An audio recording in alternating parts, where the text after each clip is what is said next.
I was in the middle.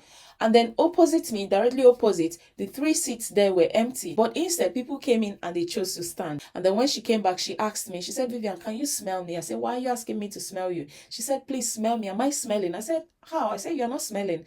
She said, look at what happened. People were just staying away from me. They didn't want to sit beside me. I felt like I was smelling. That's why I said, well, welcome to England.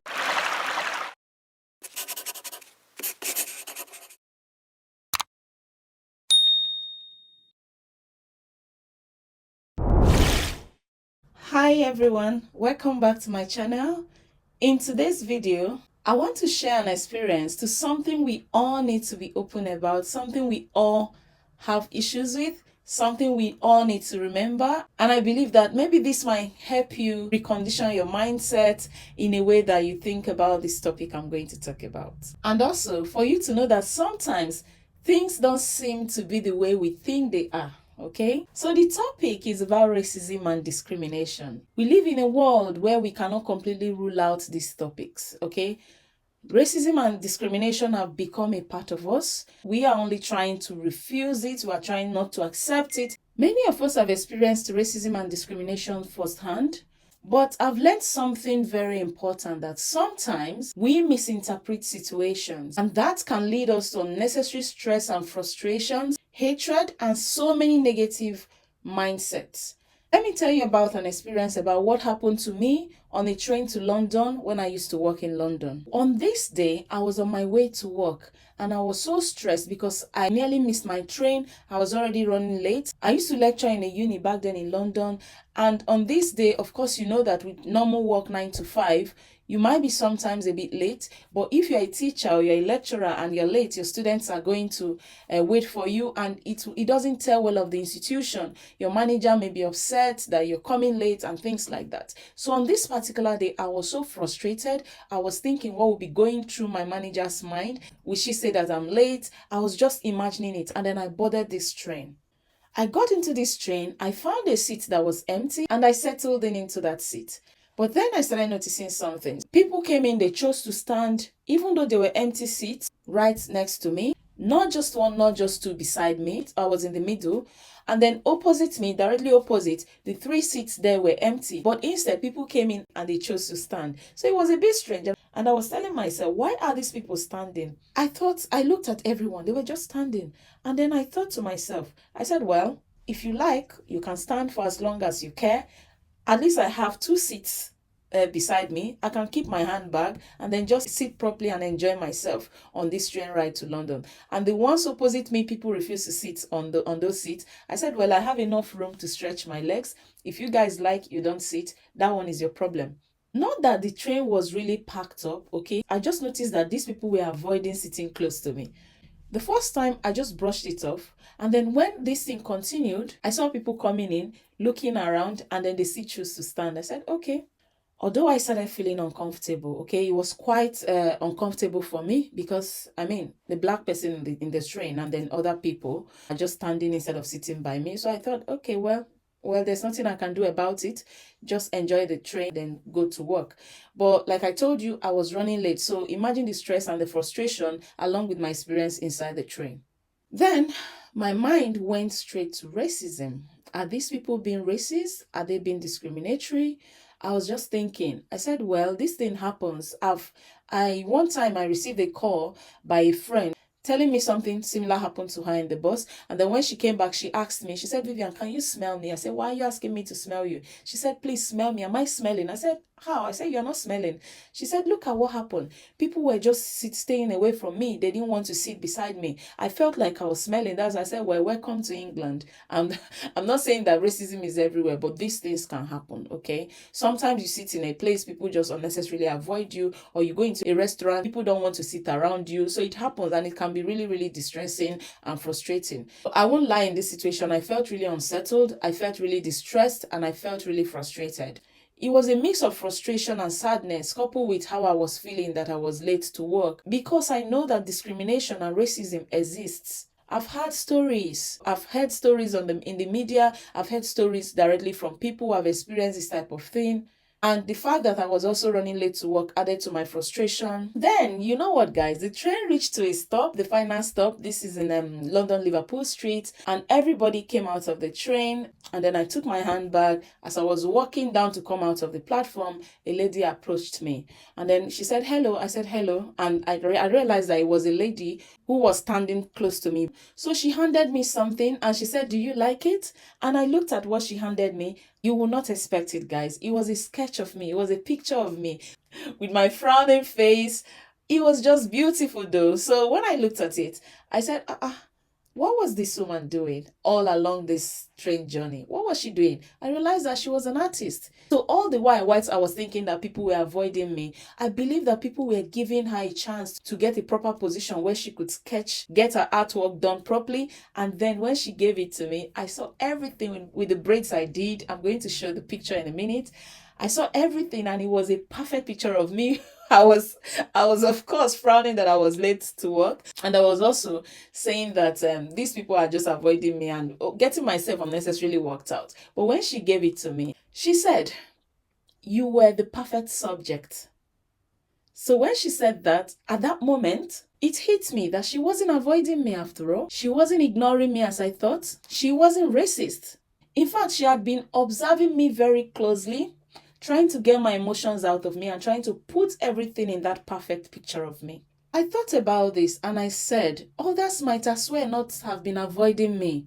They probably were giving her an opportunity to get a proper position where she could do her artwork perfectly. They didn't want to sit down in a way that would block her view. All the time, I had been unnecessarily upset, guys. Feeling rejected and assuming the worst. When in reality, I was being appreciated. My beauty was being appreciated. Instead of experiencing discrimination, I was actually being admired, just the way I did not expect it. This experience taught me a very important lesson. Sometimes what we assume isn't always the reality, okay? Here is what I'll share with you guys. Our past experiences can cloud our judgment. And many of us I know have faced discrimination, we have faced racism in many different ways. And because of that, we become extra careful. We don't open up ourselves. We are kind of restricted. We restrict our happiness. We restrict our joy. We try to guard ourselves. We try to, we become really careful about our environment and we start to suspect the next person. We become extra sensitive to situations. And when people talk, we try to pick out those racist comments, those discriminatory comments. We try to pick them. But sometimes, again, our past experiences, they make us see things that aren't actually happening in the moment. In a situation like this, it is important to take a pause, and ask ourselves, could there be another explanation for this? Could it not be what I'm thinking? Could there be something else that's making people act this way? Number 2, don't let negative thoughts control your emotions. In my case, I allowed my negative thoughts, my feelings of frustration, my feelings of being late to control my emotions, and I was quick to make a judgment.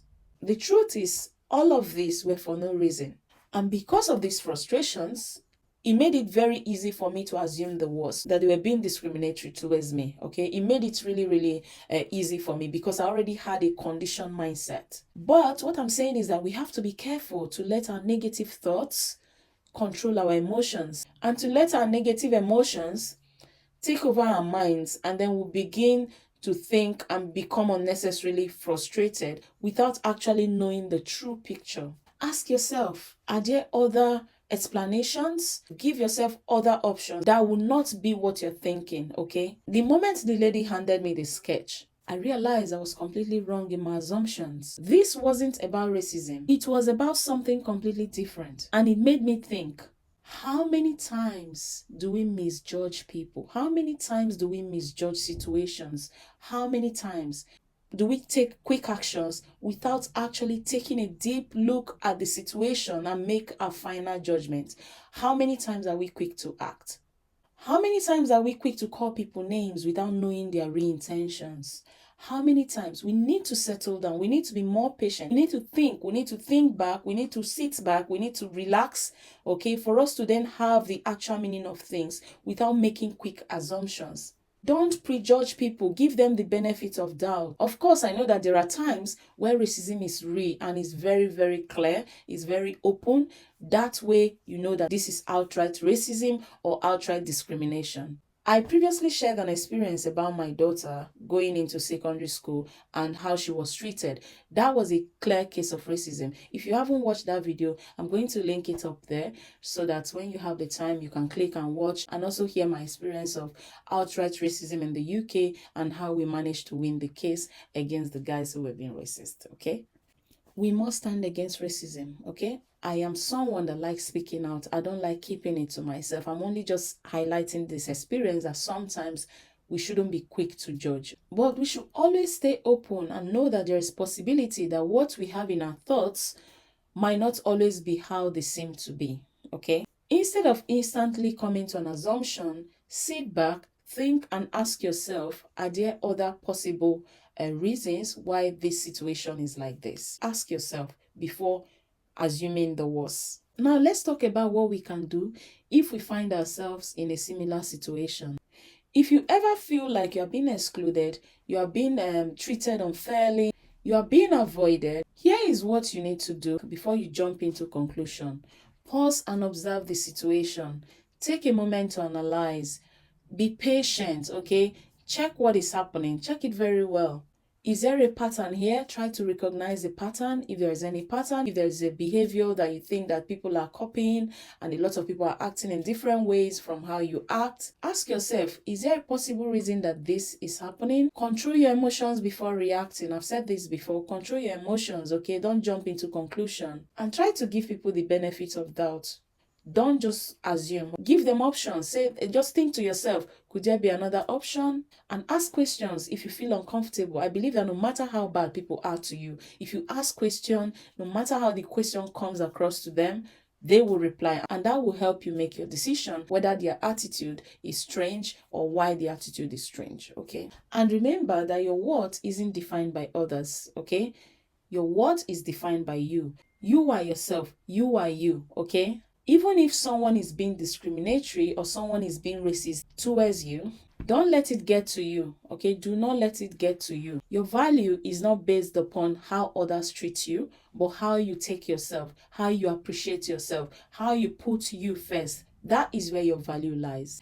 It is based on who you are as a person. I wanted to share this story because I know that many of you have had your moments where you feel that people are treating you unfairly. And of course, sometimes that's true, but other times it may not be true. We might just be seeing things through the lens of our past experiences rather than the actual present moment. So I want to ask you a question. Have you ever had a situation or an experience where you felt one thing and then you realized that that thing is not exactly how you thought about it?